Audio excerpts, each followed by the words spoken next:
Good morning, guys. How are you? Oh, did you notice I have a guest?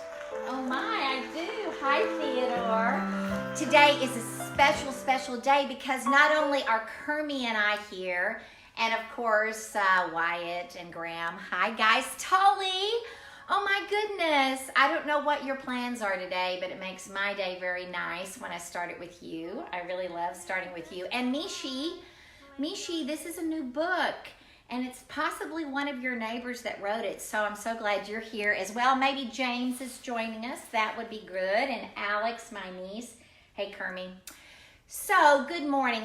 I was so excited I didn't even introduce myself. I'm Deborah Jung with Kids Who Care, and this is story time that is especially designed for all of us, adults and kids included, to take just a little breath in the middle of your morning.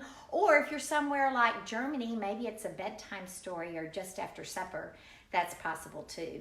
So this is a time where we've decided, while we're all snuggled in, sheltered into our houses to stay nice and safe, that we would get together at least once a day to hear some magical words and hear a story. And I don't know about you, but when I look at art, when I look at beautiful pictures, no matter who drew them, and I get to hear extraordinary words, my day just rolls better. So I'm so glad you're here. And today, Theodore, today is even more special than normal because today the author of the book is a friend of mine. She's one of the writers for this company that I get to hang out with called Kids Who Care. She's one of our writers, and she has her very own book, so I don't even have to Google her to find out who she is.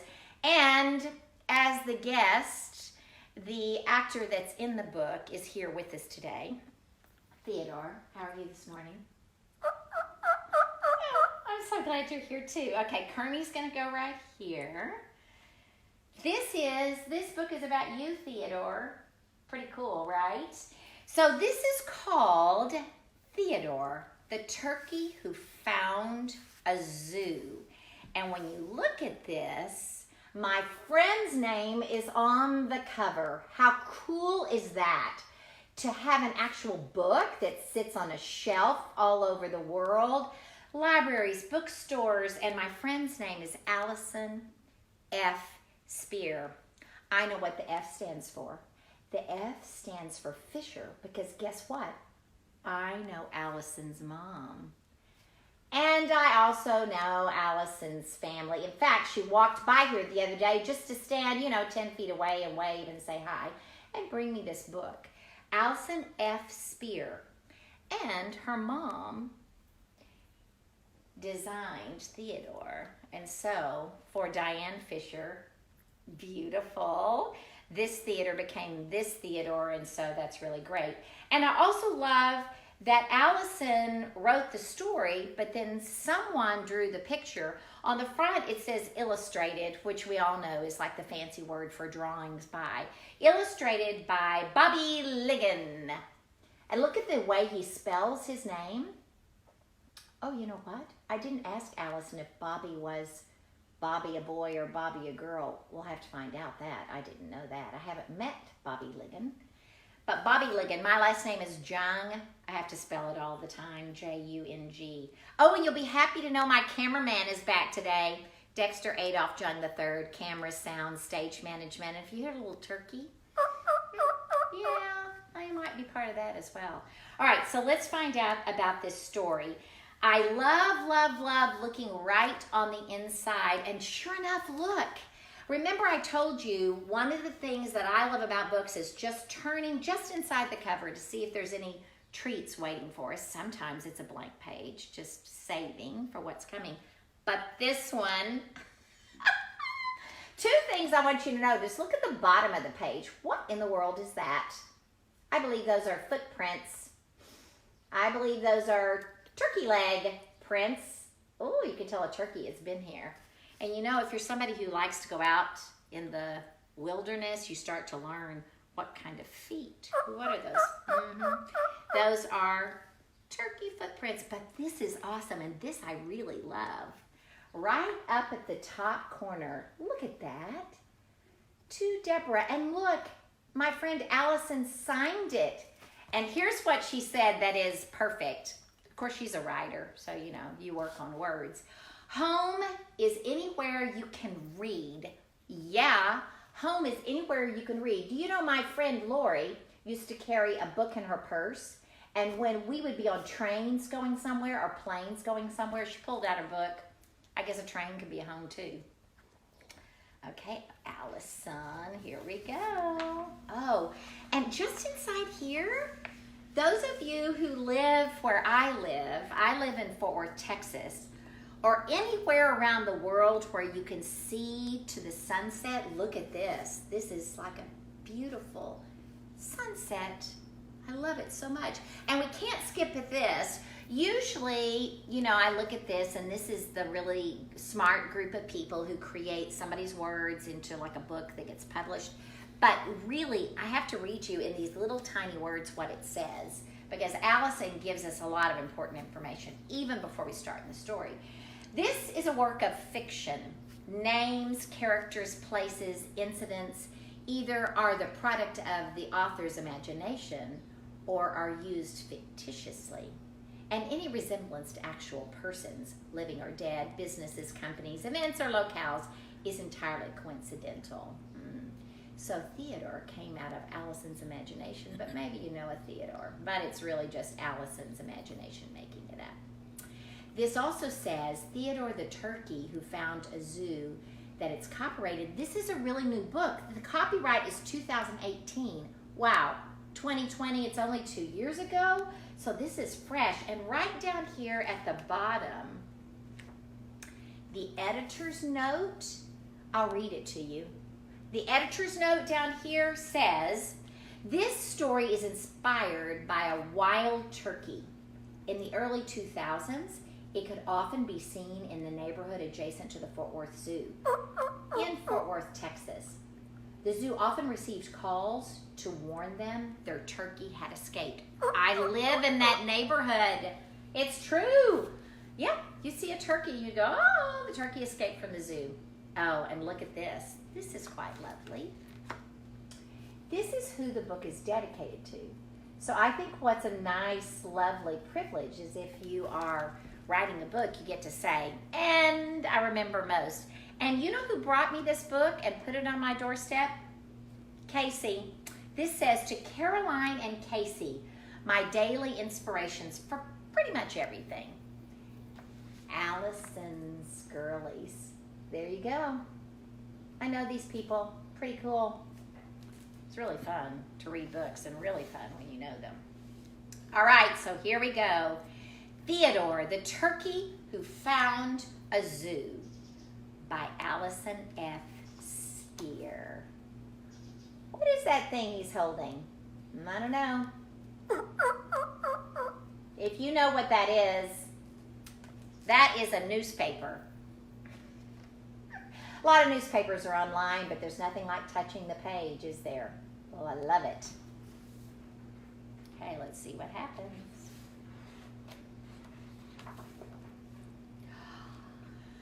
There once was a turkey named Theodore who lived in a lovely neighborhood. His home was nestled among beautiful two-story houses, big magnolia trees, and straight sidewalks up and down the streets. Oh. I also live in this kind of neighborhood with sidewalks up and down the streets. Look at Theodore's feet. Ah, that's so great. We live in Fort Worth, Texas. It's called Cowtown. Lots of cowboy culture here, which is really cool. I love these. And my friend Allison is quite fancy and wears gorgeous things. So of course, Theodore has on extraordinary boots. His home was nestled among beautiful two-story houses, big magnolia trees, and straight sidewalks up and down the streets. There's the magnolia tree. Magnolia flowers get to be huge. When Theodore walked along those sidewalks, all the people who lived in the cozy, charming houses would say, "Hello, Theodore," or ask, "How How's it going, Theodore? He would gobble back, hoping for an invitation inside, or maybe to be asked to join a game of soccer. He wanted so badly to live in one of those houses, to call it his home. The people were friendly, but only with a wave that said hello, not a wave that said, come inside.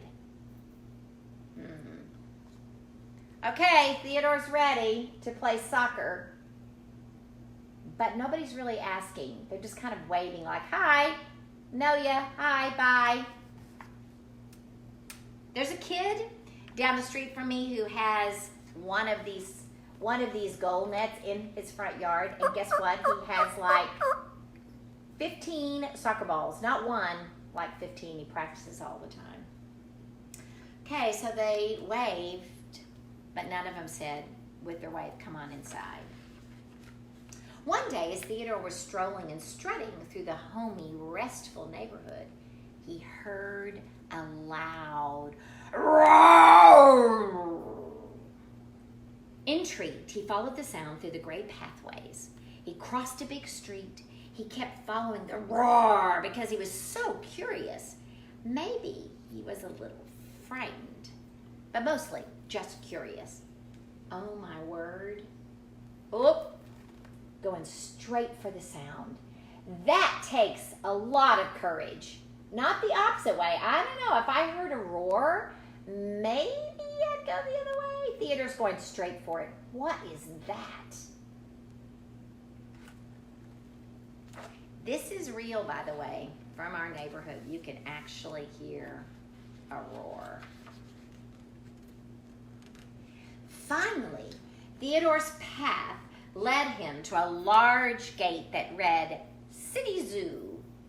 Side note, turkeys who live in human neighborhoods read the newspapers that lay on the sidewalks in the early mornings, so they become quite fluent. That's good. That newspaper that was on the front. Yeah, here's one right here. There's another one right here. So it's great. The newspaper's out front. You can take a little read. Look very closely on the bench. Do you see what's on the bench? There's 2 letters on the bench. W plus A. I just happen to know. That is Allison and Wade. They love each other.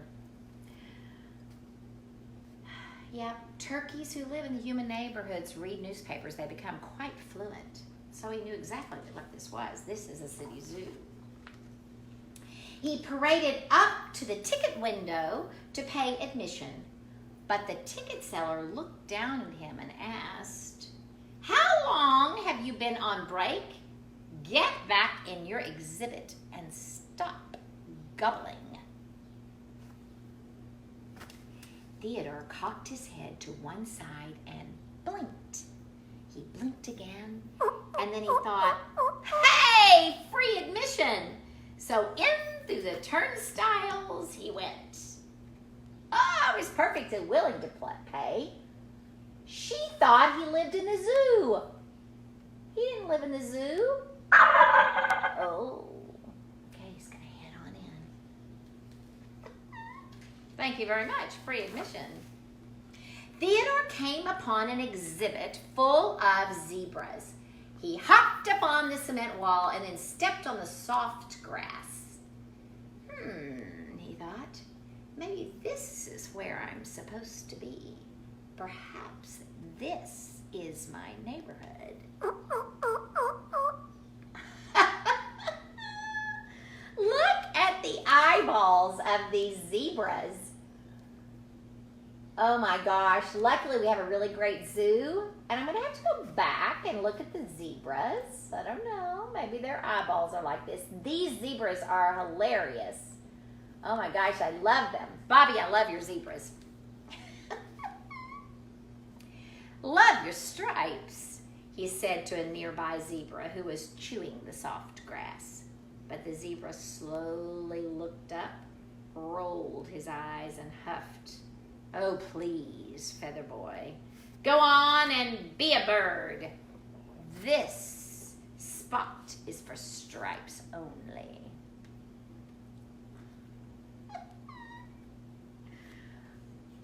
Okay, you can't play here. You don't have stripes. Well, that's not very nice.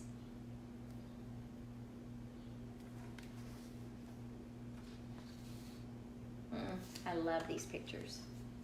So, Theodore skittered back from the grass, stepped onto the cement wall, and leapt back onto the wide, bumpy path, looking for the bird exhibit.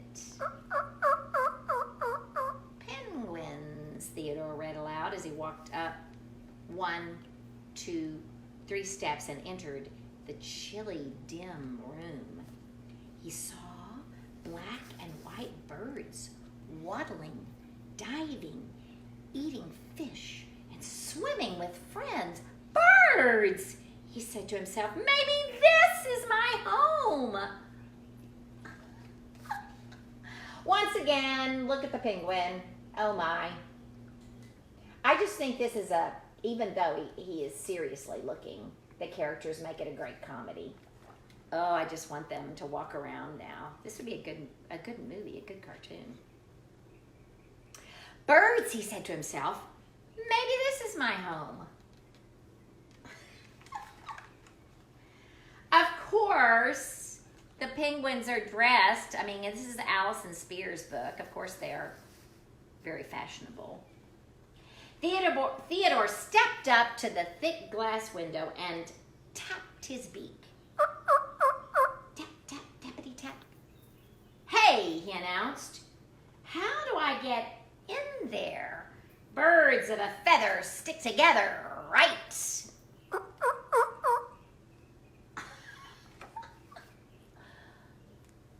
They see him all right. There is something tapping on the window. What is that? Huh. This is so great for Theodore. Birds of a feather, yay. There they are. And they've got water. Woo, good friendships. Oh, and then he watched as the penguins toppled over like bowling pins, laughing and giggling and howling bowling pins. You've got to be kidding. One chubby penguin laughed. We ain't birds. We can't fly. Then he pointed his wing towards Theodore and called to his friends. Hey guys, he thinks penguins can fly. Oh, look at Theodore's face. Well, it's not great to be laughed at. Doesn't feel good to have somebody laugh at you. He was there to make friends. Why are they laughing at him? They could be friends. He just has to figure out how to get in there. Oh, Theodore. Sorry, buddy. Laughing away. Oh, don't you love? This is cool. Look and see how the illustrator did the reflections in the water. Can you see that? I love it. Okay, well, they're laughing. Oh, dear. The rest of the penguins laughed even more and laughed and laughed. Theodore slowly stepped away from the thick glass and made his way back down the steps out to the wide, bumpy path. But he wasn't really strutting so much anymore. His eyes were focused on his feet below him as he watched them move one in front of the other. I guess that's not where I belong either, he thought.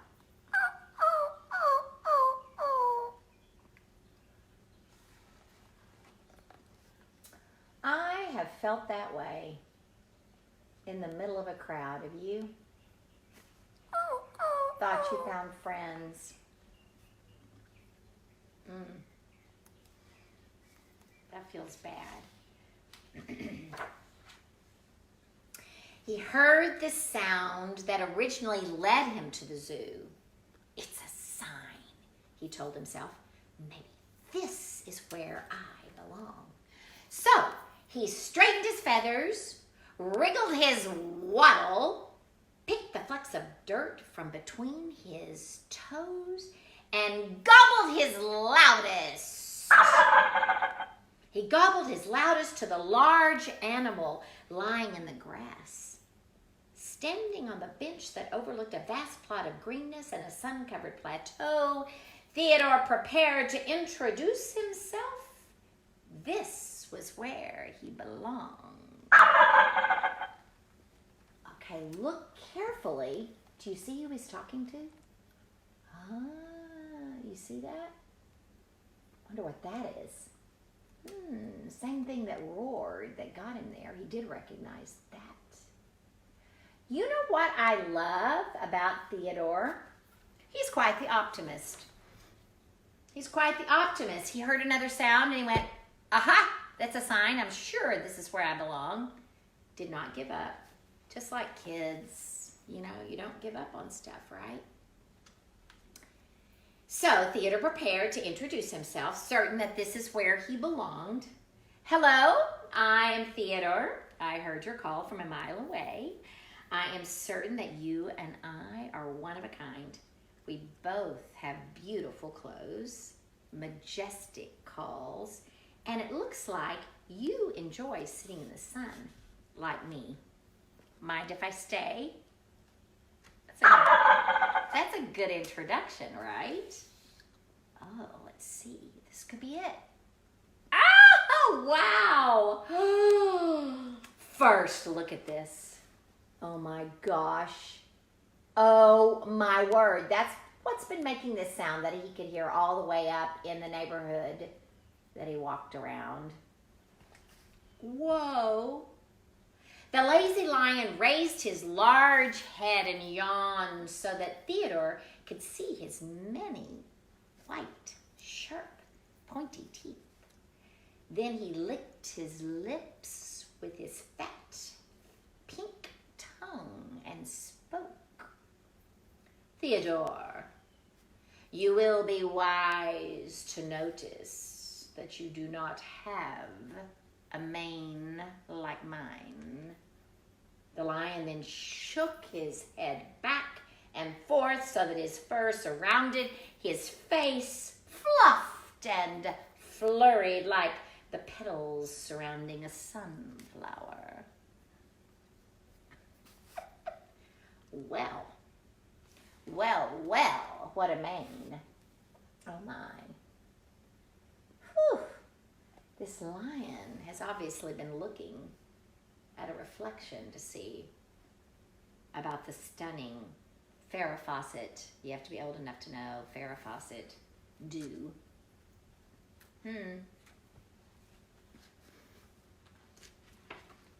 What an introduction, right?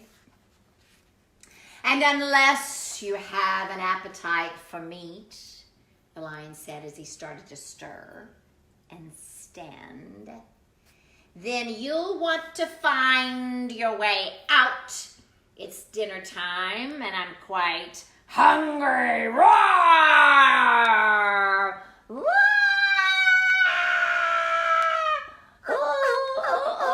Although the lion didn't laugh at him, he wasn't quite rude. Theodore took the hint and thought it best to exit quickly before he became an early Thanksgiving meal. Whoa! Whoa, get out of there.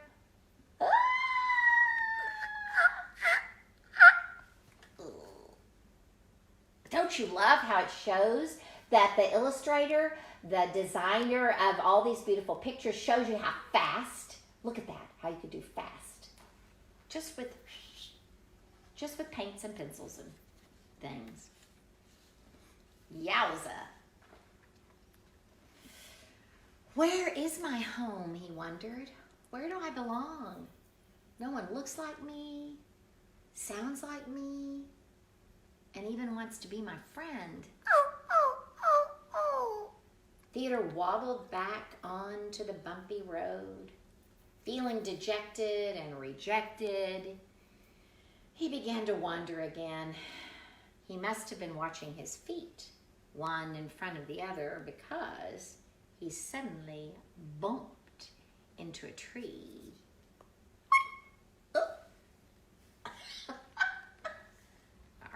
What is that? What is that? Oh, bumped into a tree. It happens if you're looking down and walking. Bonk. Makes sense, there's trees at the zoo. Oh, only it wasn't a tree. It was the long, lanky leg of the zookeeper man. Hey there, Turkey, the tall man said.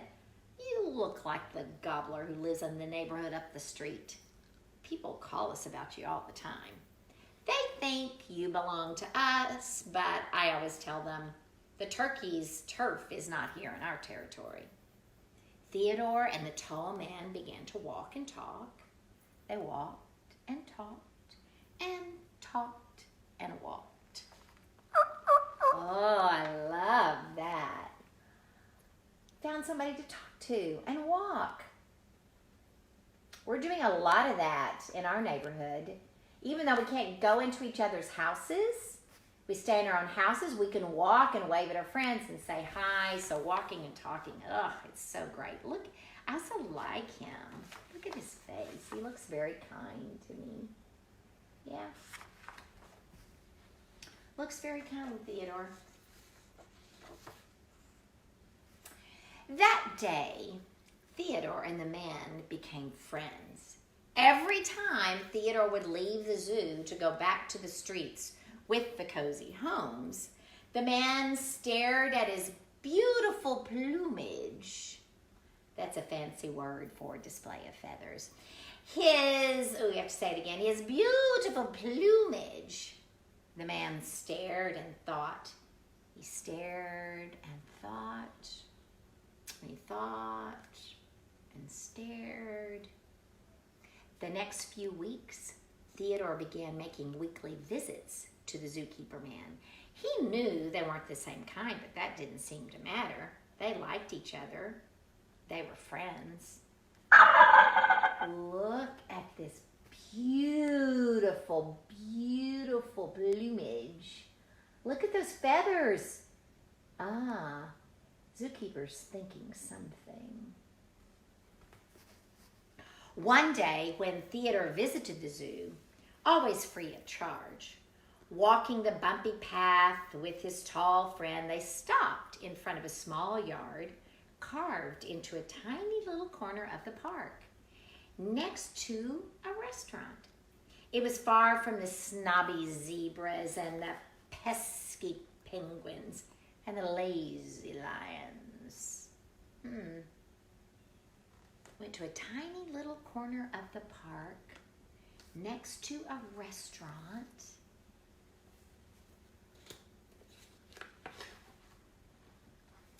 I have a surprise for you, Theodore, the tall man announced. Theodore looked ahead and saw a fancy wooden sign. It read, Theodore the Turkey, resident of the city zoo. Oh, awesome. Oh, wow, look at that. I love it. What a great surprise. Oh, nice. Oh, Theodore was so delighted that his plumage plumed and his gobbler gobbled and his eyes, his gobbler did gobble, and his eyes lit up like stars over the vast Texas night sky. He had found a neighborhood, a place he could call home. Oh, look, guys. Theodore, this is a great picture of you. I love it so much. He found home. There it is. Theodore the Turkey, resident of the city zoo. One evening, after all the guests had left and the zookeepers had clocked out, a few of the penguins waddled over to his yard. They asked him to teach them to read. He wanted to say more than anything in the world was to remind them if penguins couldn't fly, they certainly couldn't read. That was in his head. Oh, we all have those moments. Stuff that's in your head, but you're saying it out loud in your head, and then part of you says, oh, don't say it out loud. But we all have those feelings. So these pesky penguins suddenly wanted to be friends with Theodore. Yeah. And what he didn't say was that they certainly couldn't learn to read. What he did say was, he started giggling, and then he giggled and gobbled, and then his memory took him to a time when his eyes followed his feet down the path, a time where he had no home and he felt alone. He never wanted anyone to feel like he did that day. Ah. It's a good way to learn, right? Somebody's rude to you, the next time, even that same person who is rude wants to make friends, you don't want to make them feel that way. Ah, Theodore, how kind. There he is. Oh, look at them. It looks like he's putting on his brakes. Can't you just hear it? They're running, and here we go. Oh. He wants him to ask him to teach them to read. Look at that. Okay, you ask him. That's what happens if you've been rude. It's a little hard to go up and talk to people. Theodore. He looked at the penguins. He strutted and strolled. He strutted and strolled and strolled and strutted. Then he pointed his sign and said, "This is the letter T. T stands for Theodore. And that's me. Maybe not everyone can fly, but just about anyone, even a penguin, can read." Oh, fish swim, waddle. Yeah, he's teaching them to read. Now, who knows? Now, everybody will have books in the zoo. You know, they'll close the zoo, or maybe in the afternoon, after nap, or before a nap, or even at 10 a.m. in the middle of a morning. Maybe the zoo can all listen to Theodore read a book. How lovely. Oh, the end. Woo. You know, when you get to the end of a book that you love, don't you you treasure the last page? I do if I'm reading a book I really, really love, that you just treasure the last page so much. But remember, it's not over because you turn inside to see what other little treats are waiting for you. One time I was in Colorado reading a book that I loved, and it was the last page, and I was so excited and so still to read it. Do you know what happened? A chipmunk must have thought I was a rock and jumped on my shoulder. That's a real story. So you get to the last page and you're savoring it. You don't want it to be over. Allison, we don't want it to be over. But look, she left us a little treat. There you go. And you get to see the actual pen. What a fancy pen Bobby had to draw this. And then if you look on the back, there's pretty much always something on the back. Or at least I like to look and see what the author and the illustrator or the editor, all the people who make a book possible, tell us. And you have to hear this. This is really good. Thanks to Theodore, penguins everywhere are taking a stand for literacy. Paul Emperor, Penguins Press. Here's another one. Theodore's story proves that acceptance of others, regardless of color or size, is not black and white. XY Zebra Stripes magazine. And finally, this book achieves what many have tried but few have accomplished, to prove the importance of turkeys in our communities, our nation, our world. Perhaps one day, Thanksgiving will be a day for enjoying ham and will finally be left in peace.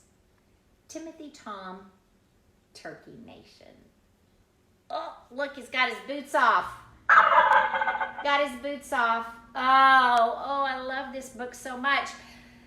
Luckily, now this gets to sit on my shelf, so when I am back at my house sitting, on the bed reading my grandkids' stories in person, we'll have to read this together. Allison, this is a beautiful book. Allison is a writer, and so we would say to you, from Kids Who Care. Don't you agree, Theodore? We would say to you, if you love to write stories or poems or draw pictures, keep doing it. My sister Michelle paints paintings, and she's not a little girl anymore. She's a grown-up adult who paints paintings, and that gives her joy. So remember, you can always write a story or a book, and sometimes if you're really, really serious about it, somebody might turn it into a real book.